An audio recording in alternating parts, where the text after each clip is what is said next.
Another beater quad find here.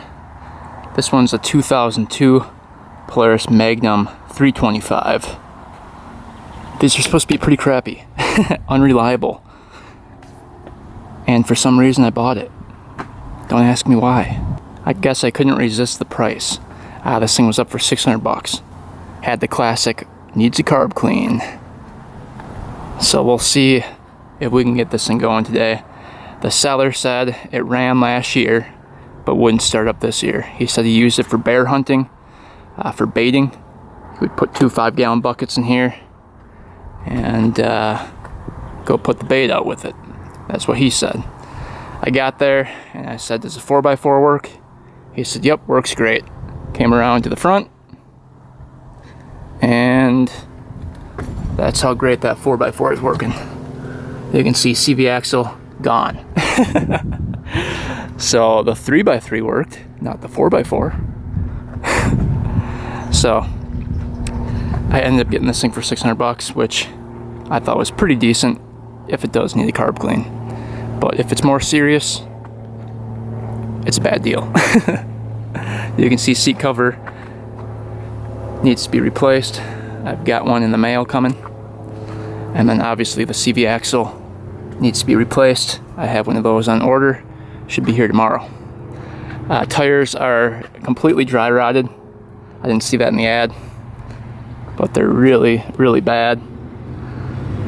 So probably needs all new tires as well. Plastics are actually pretty good. No cracks in the plastic. The back rack is decent. Usually these are all cracked, but plastics look pretty decent. I was really surprised. The front bumper is broken off here. That is a super common problem on the 325s. You look up any 325, usually that piece is cracked on one or both sides. So I'm not too worried about that. We'll probably take off this wooden rack here, get rid of that right away. It doesn't have a mile gauge or anything, so I have no idea how many miles are on this thing. It's got neutral, reverse, and it looks like an oil light there. Got the choke, lights, on off, electric start, and here's the 4x4 switch.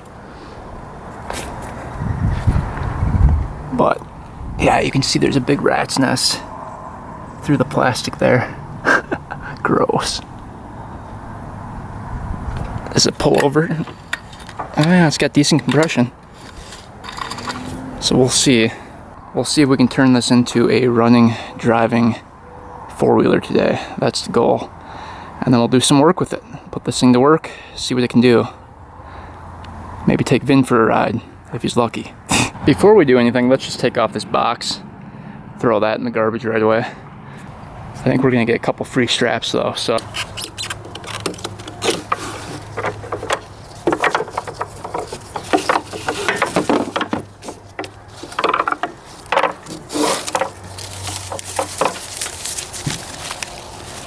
I mean, they're not the best straps, but they'll work. Never have enough straps. Well, who thinks it's actually screwed down? Nope. Lucky. Alright, looking better already.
This thing's cleaned up for the most part.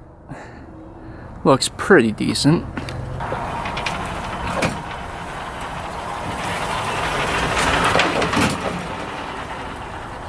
And what's crazy is that the front brake actually works.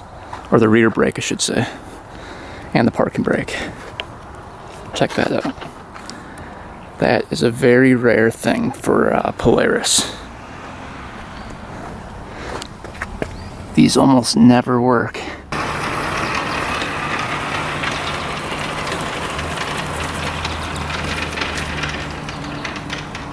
Alright, we got her in the garage. First thing we're going to do is take off the air filter. Check that out. I'm sure that looks great. Maybe I'll put a glove on for this. Afraid to see what's in here.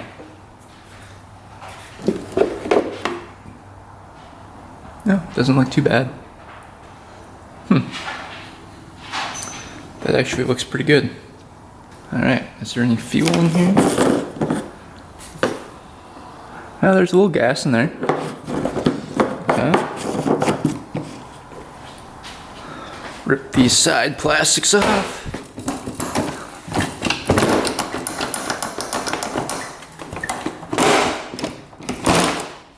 Just like that. Alright. I can see the nest underneath the gas tank there.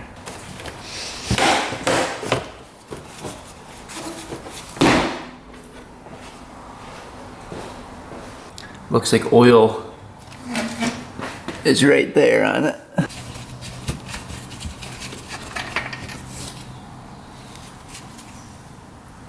Ooh, pretty black.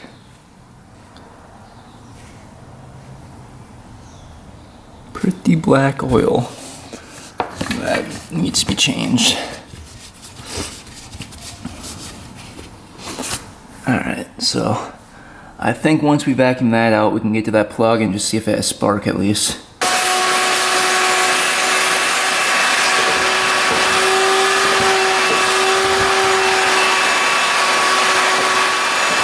Alright, I think we can get to the plug, but to get to the carb, it looks like the gas tank has to come out. So that's fun. That's a terrible design, because that means you have to take off all these plastics to get that gas tank out. Oh boy. Why did they make it like that? Because the carb's way in there.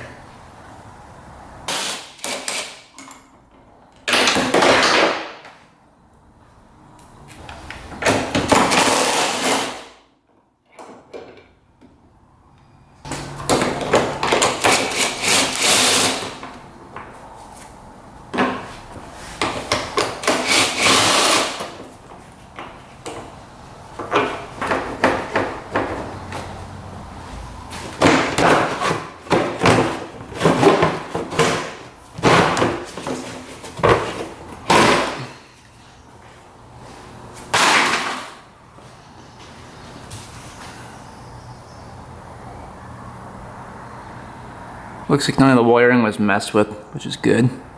Got the coil there, CDI, everything looks intact. So let's take that off and just take a look if it can come off. Might need the plastics off before we can take it off. Take off the air box.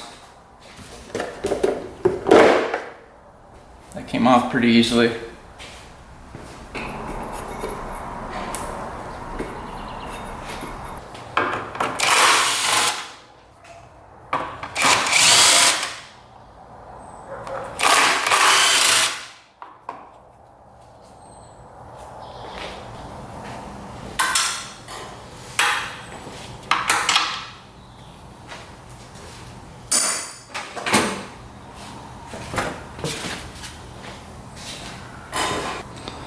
These two bolts have to come out.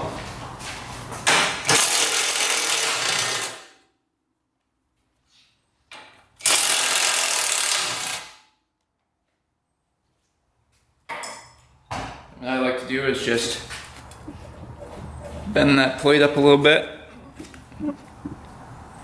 because that's how you're gonna get the plastics out.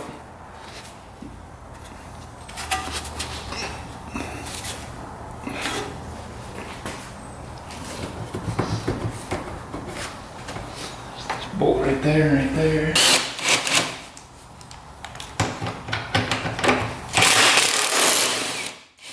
Alright, now this plastic should come off.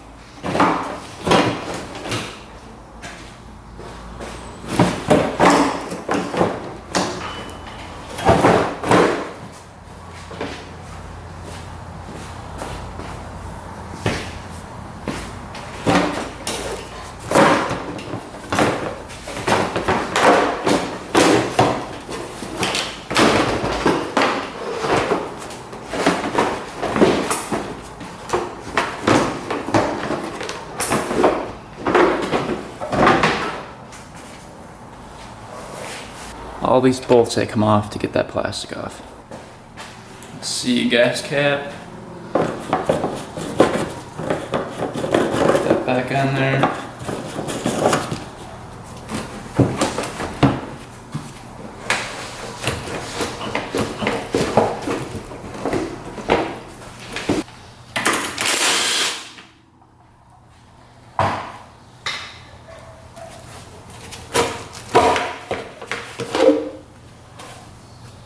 That's clear. So here's the mouse nest we're dealing with. That is nasty. That's hugging that carb pretty good. The top of the cylinder looks really caked. So to get the tank off, there's two gas lines there that go to here. So you don't want to take those off because gas will just spill out. So I think this little clip comes off here. Gets held to there. So what we can do is take this petcock mechanism off and then these lines off to the pump, because then you can actually shut off the gas. So let's do that. Hopefully.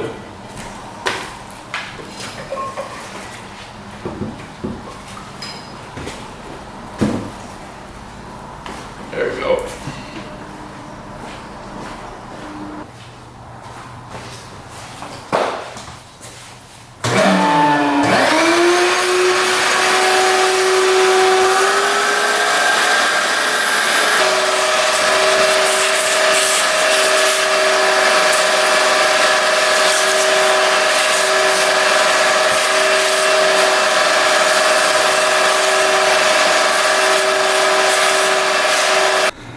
Alright, we got the engine all vacuumed out, got the mouse nest out of there. Let's hook up a battery and see if anything lights up, and we'll check the electric start as well. Positive. Negative. Alright, something lit up. Neutral lights on. Oil lights on. Let's see if it cranks over.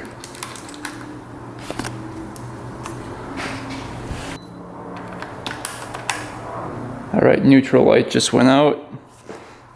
What the heck? That's not good. Well, what is up with that?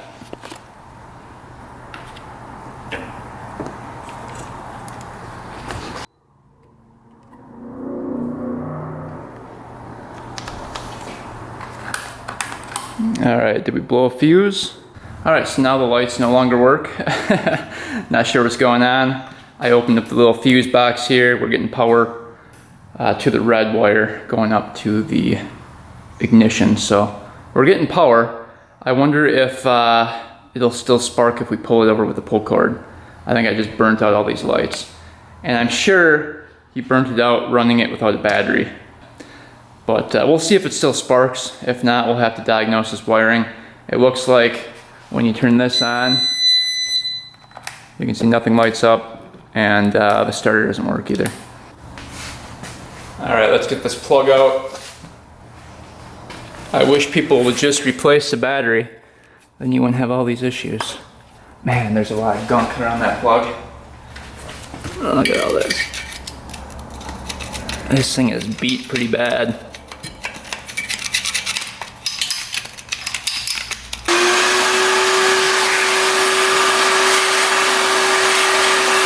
We can get that plug out.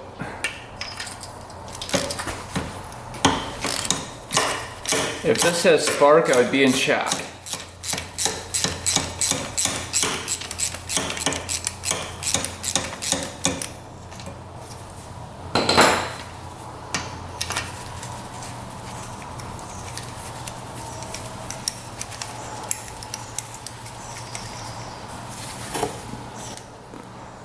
Plug looks pretty black.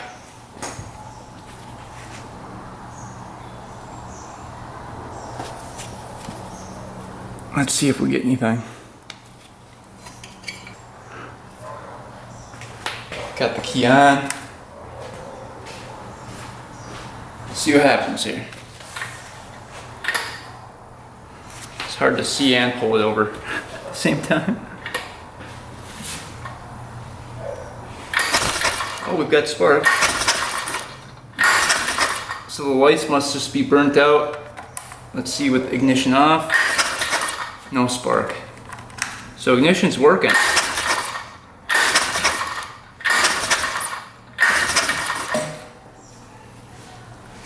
Yeah, I think he just burnt out all the lights. So we do have good spark. Let's quick check the starter. I want to see if that's getting power down here. And we're going to stick one end into the starter. Right there. And then we're gonna hit the start button.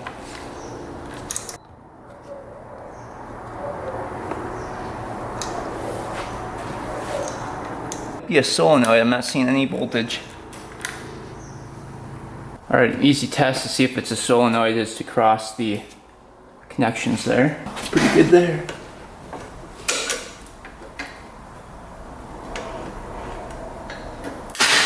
Ooh, I think it went.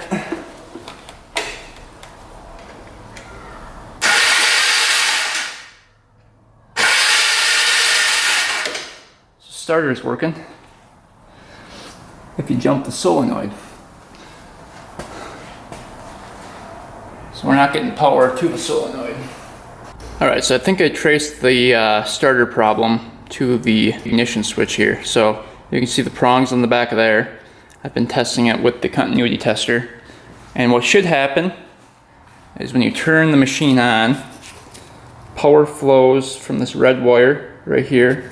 And as soon as you turn it on, it flows to the two red wires right there. And it should flow to the red and white wire right there as well. And what's happening is it's not flowing to the red and white wire.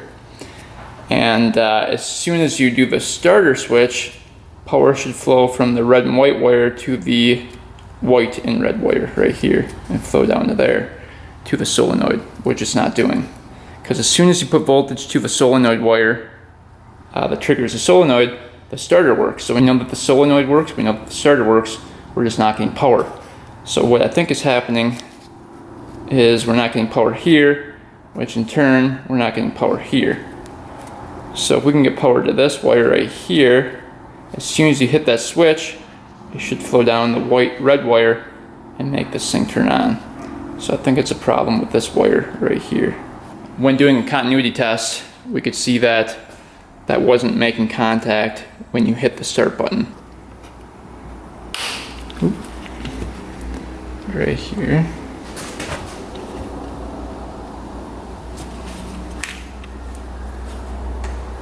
And there's the switch there. Makes contact with these. You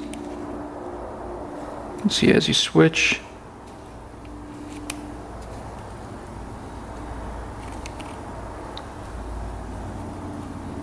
So that all looks pretty clean in there.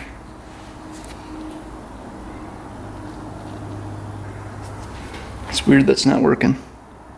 This should work.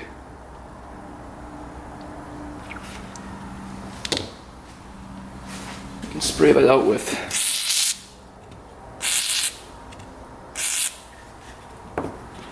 WD-40.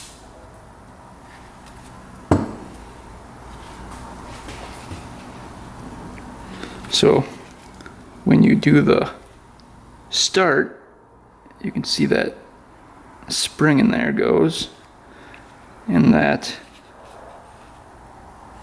let's see, it does the last two, makes contact.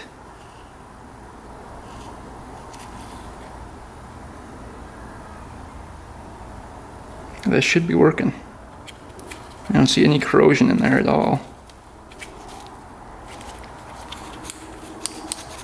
Alright, we worked on the ignition switch for about 30 minutes trying to get that cleaned up and working, and it will not work. So I'm guessing ignition switch is faulty. We'll have to order one up, but I'm guessing that's what controls the lights as well.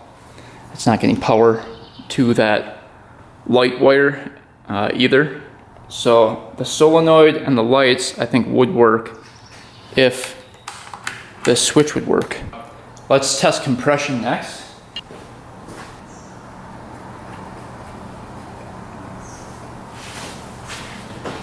Alright, let's see what we get.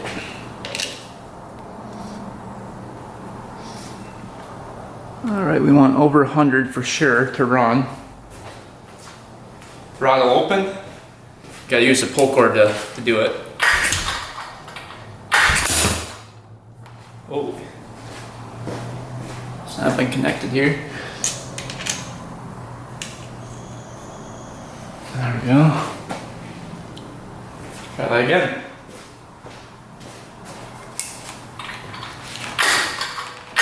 Oh man. It's got really good compression.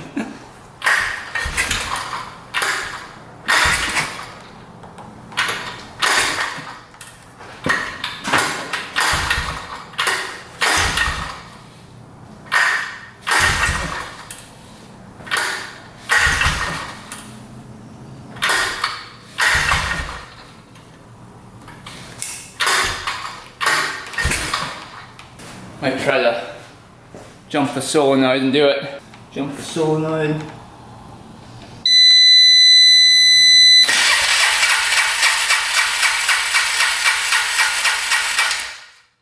Yeah, there we go. That's a better reading. Let's see, what is that? 165 pounds of compression. So that is really, really good. Well, we have spark, we have compression. I guess all that's left is carb clean.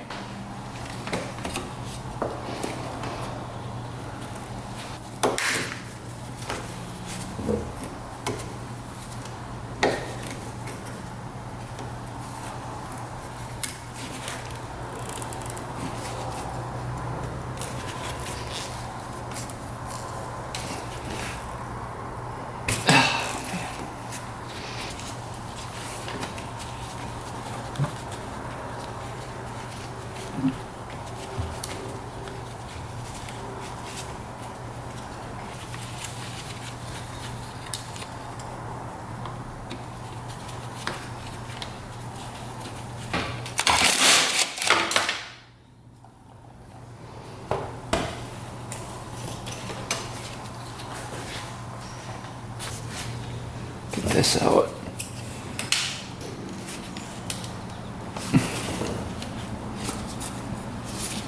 That's on there. Oh. There we go. I think it can come out through here or through the back.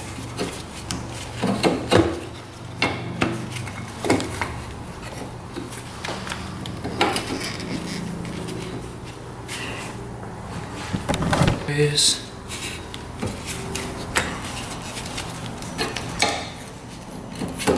there we go, come on. Ooh.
carb is finally out. That was a pain to get off. All right, this thing is just coated.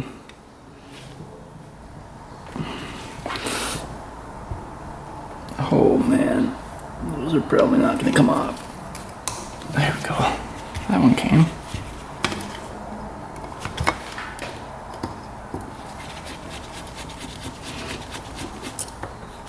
I don't think this machine's ever been apart. Or ever had a carb clean.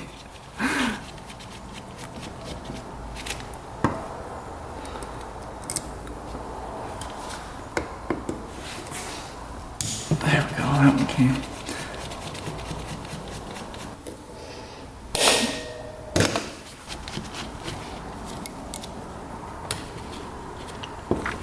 Alright, here we go. Oh yeah. That would have never started. Not in a million years. Gunked up.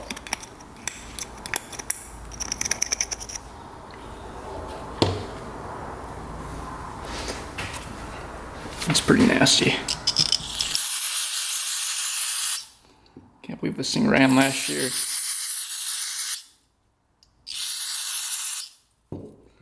That is pretty gunked.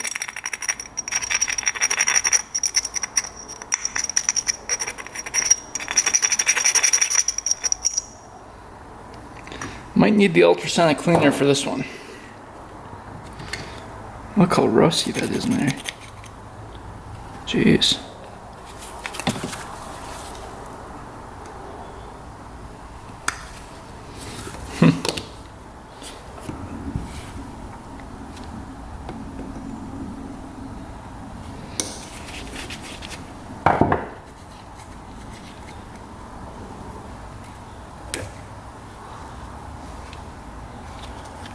There's a pilot in here. Okay, that came free. That's good. That's gotta be super clear. That's horrible. That is completely clogged. Here's the fuel screw here. 1, 2, about 2.5 turns.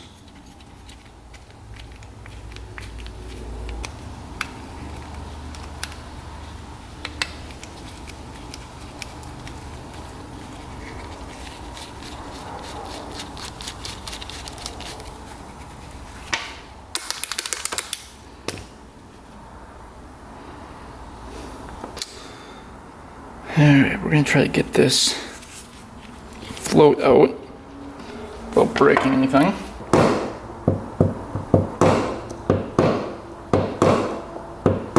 Of course, that doesn't want to come out.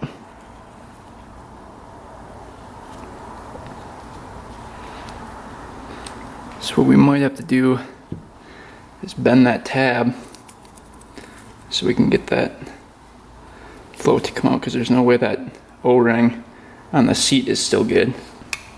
And then to get the needle out, you just slide that over.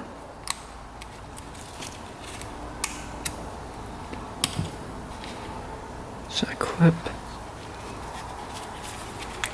There's our needle.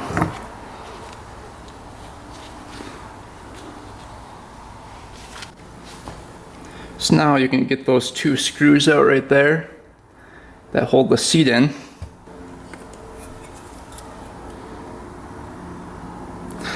Can't strip these out. There we go.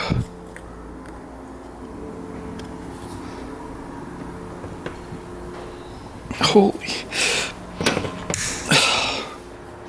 Alright, we got her.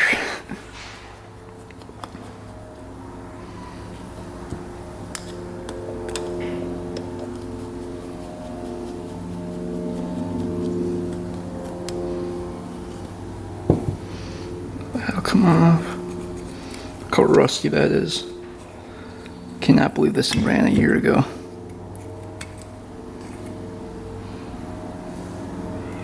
The carb is really crusty.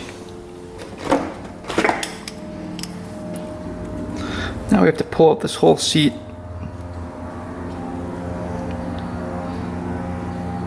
Kind of seat in there. There we go. Yeah, that O-ring right there. It's all brittle. And what happens is if you don't replace that, gas will just leak right by there. It's all hardened up. Look at that.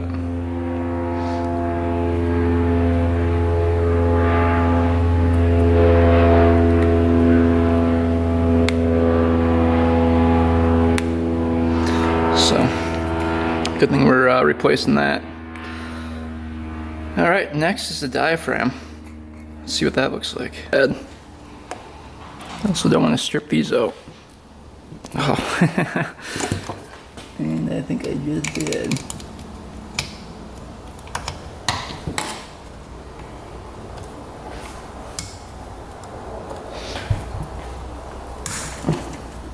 Okay.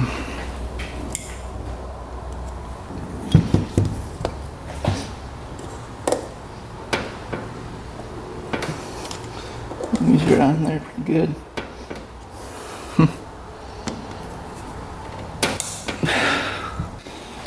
Alright, so the vice grips wouldn't latch onto there, so we cut a little rivet with the Dremel.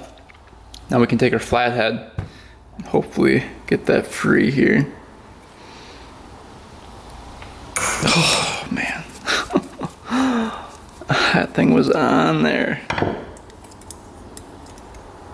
Alright, here we go. Let's see how bad this diaphragm is. Still intact for the most part.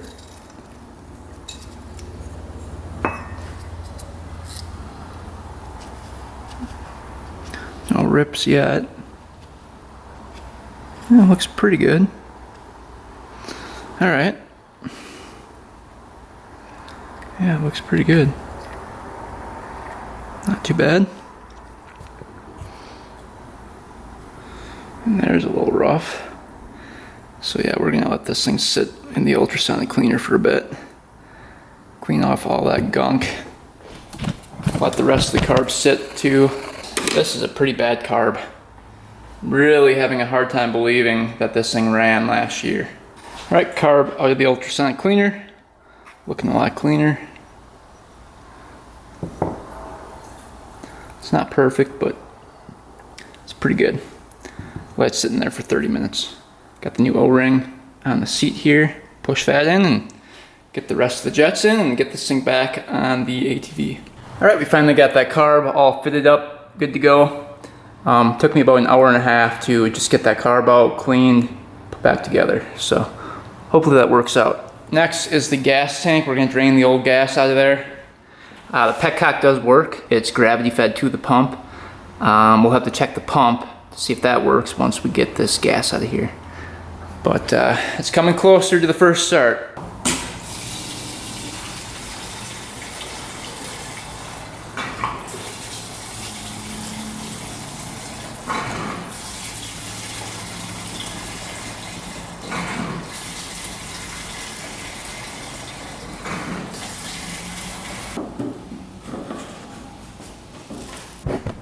Alright, now let's see if the petcock's working here. So we'll take the gas line off and then we'll turn this thing over a little bit. See what happens.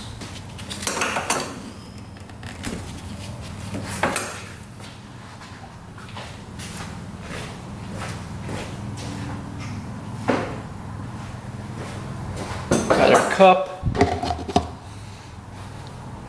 So we're going to crank this thing over. Put it to reserve. Let's see if anything comes out right away. Got like a little bit coming out. You can see it dripping. Alright, so we're getting gas. Let's see if the pump is working. Battery up to it.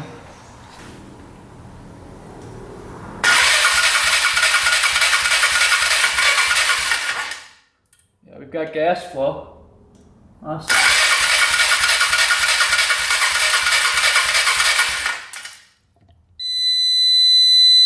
Alright, we're getting gas. We've got spark, we've got compression, now we're getting fuel to the carb. So in theory, it should fire up. We'll see.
Sounds pretty good.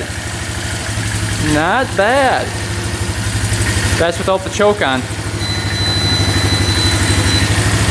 Get the beeping battery, which is annoying, but engine sounds really good. No knocking. I don't see any leaking. Wow. Not too bad. No leaking from the carb at all. Cool.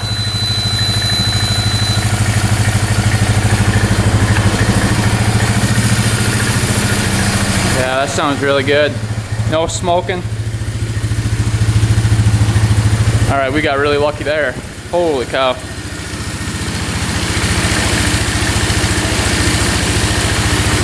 See if the lights are working yet. Oh, the lights are working. Look at that. Cool.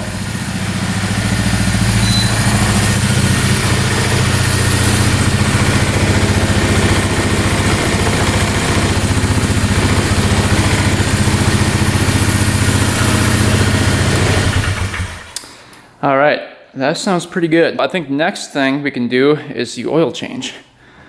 So the oil looked really black on this. Down here, let's see if you guys can see it. Right there.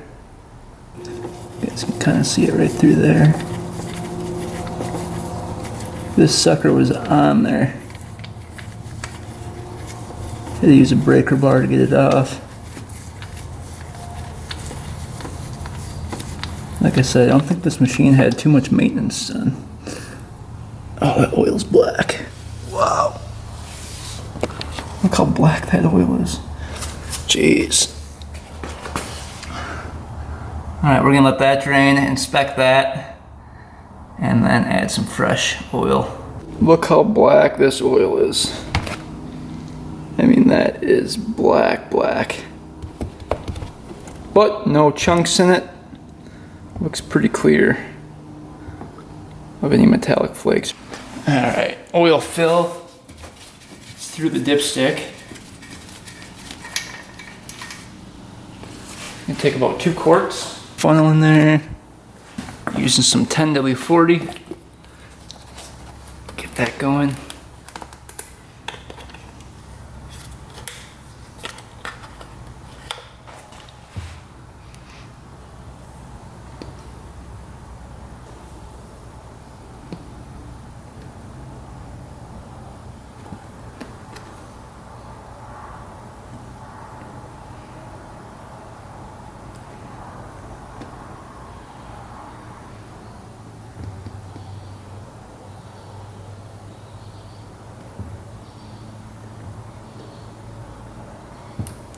And we'll just go shy of 2 quarts because it calls for 1.9.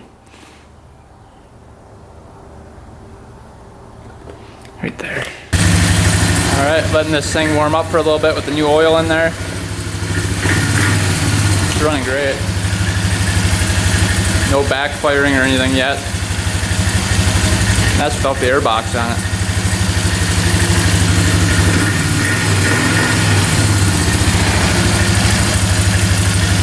Alright, transmission fill plug is right here.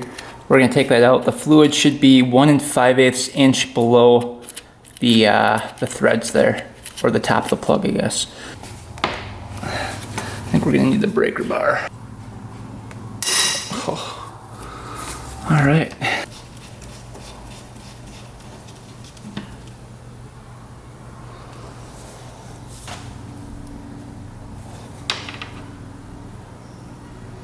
Yeah, she's a little low. Let's add a little fluid to that. I don't think it takes a whole lot.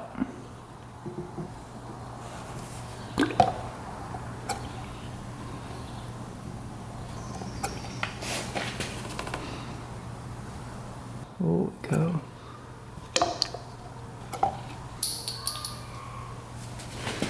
Check it out. That looks good now.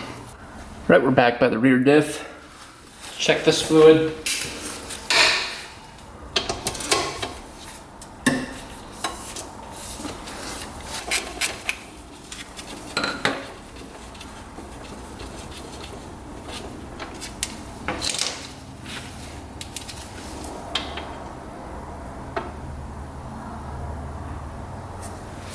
That looks nice and filled up.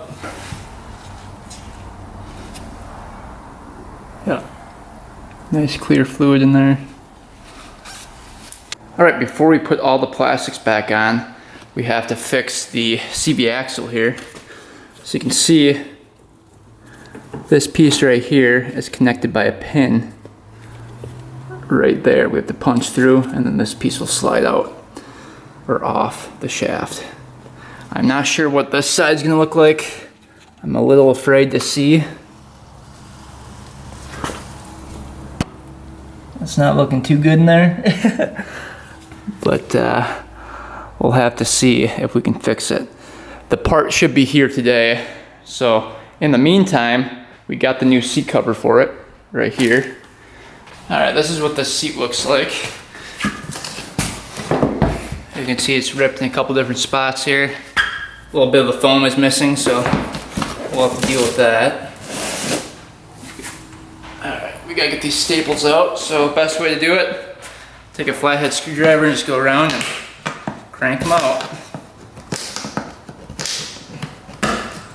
These are coming out pretty easy.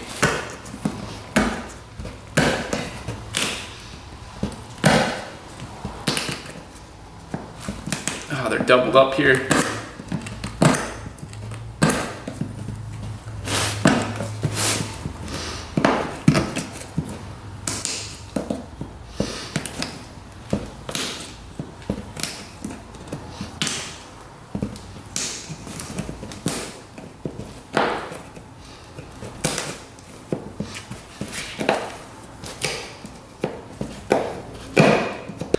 Then we're going around pulling all these staples out.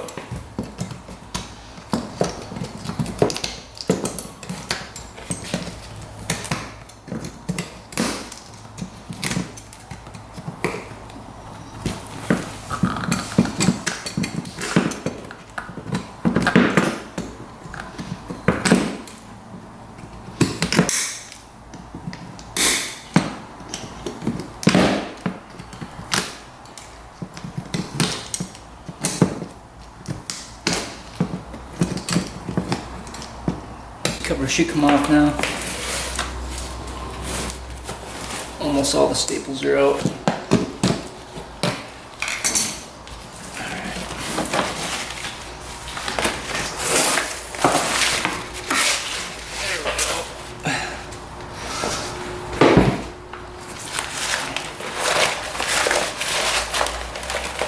Alright, let's get the seat cover on. I'd like to start with the front of the seat first. So we can flip this around. Get it centered up as best as you can.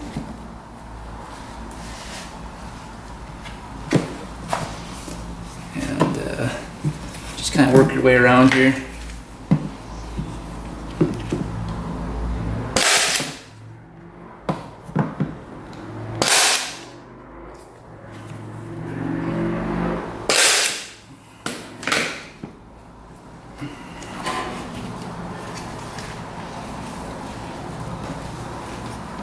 And I like to go to the back. Make sure it's centered here.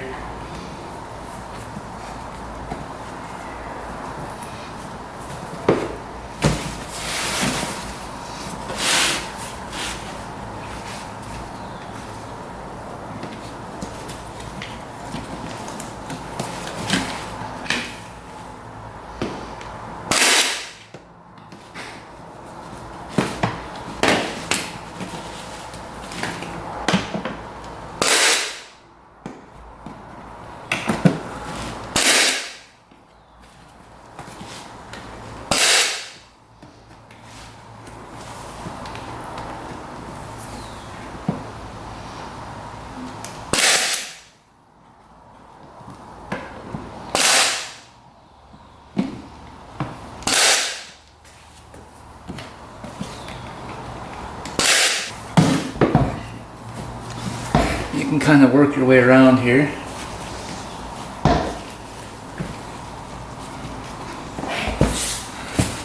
Do the sides here.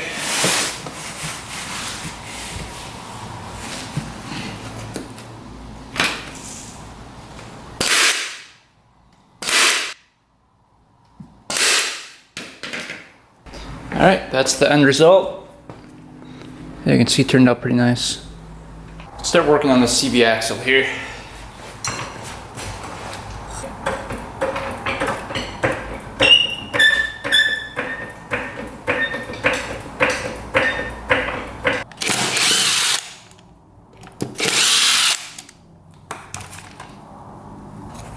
So far, nothing coming out. It doesn't look like any fluid in there at all.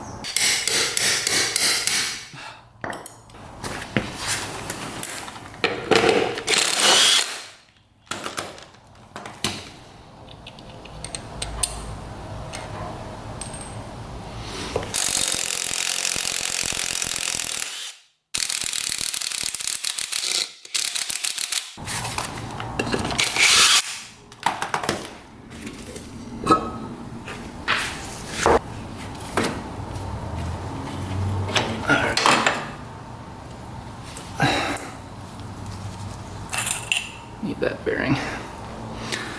So there's part of the CV axle. We have to get the other part out now. It looks like that pin's gonna pop right out actually. If I can get the rest of the way here.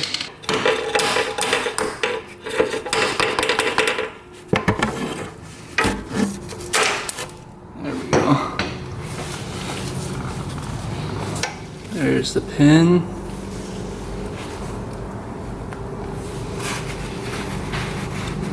So this should just pull right off of here. There we go. Alright, I just noticed that the 4x4 wires were zip tied here, and they should be going down into here, into this hub, so that the magnetism will work on it. And that's how that 4x4 works. So if those wires are not connected, we're not gonna have a 4x4.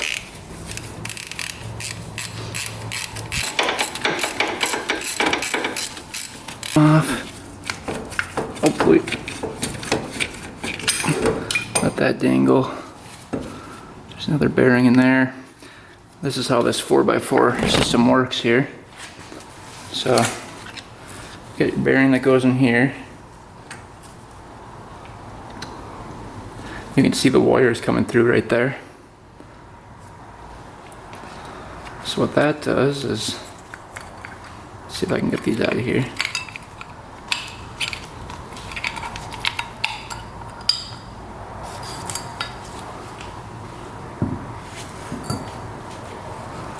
So this goes like this. And this,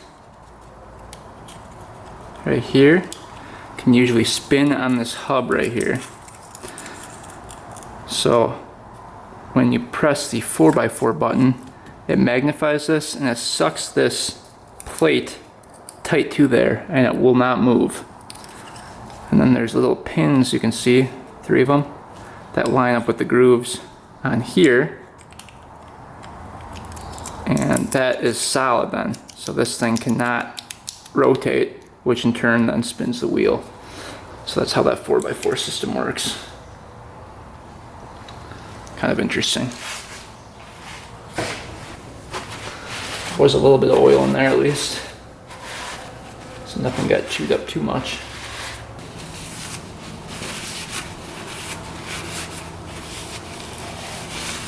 The other 2 wires too. You can see 2 little dinky red wires coming out of here. They're very thin. So these need to get soldered to there.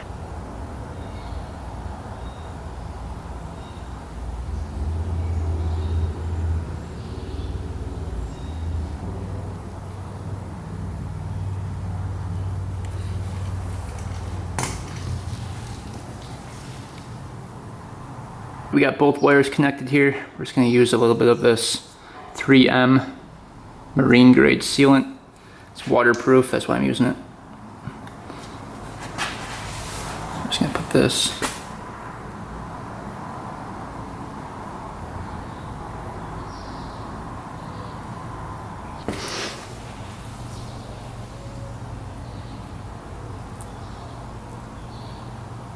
Well, we got the whole thing back together, all the plastics back on, the seat back on, wiped it down. It's looking pretty clean. Not looking too bad. Touched up the rims a little bit with some spray paint. They were chipping a little bit. And we're still waiting on that CV axle. FedEx was supposed to deliver it today, but it never came, and it's like 6:30 p.m. So I don't think they're coming. So I want to take this thing for a test drive, just to make sure that the transmission is fine. So what we're going to do is put the old CV axle back in and try it with that, just to make sure that this thing moves properly. If it comes, we'll install it quick, but I'm thinking they're backed up a couple days. All right, we're going to fill this up with some fluid. There's a little access port there.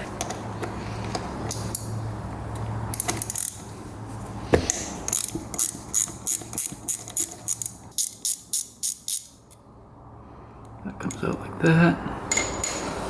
All right, now you want it filled up like right to there. It's just gonna spill out the hole, but we'll dump a little in.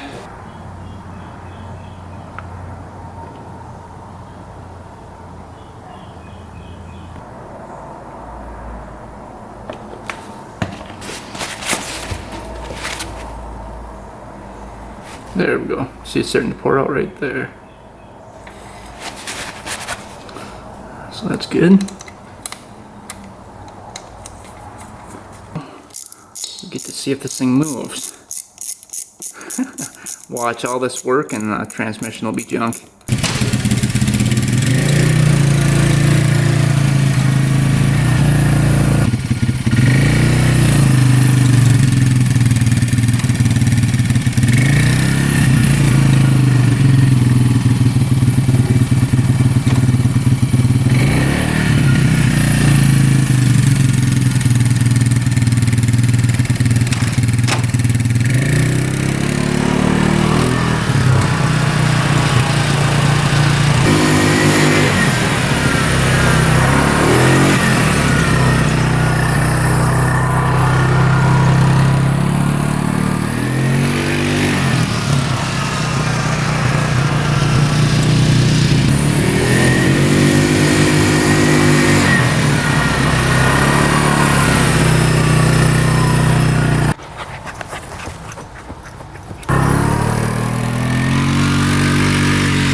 There's Vinny, he's getting tired.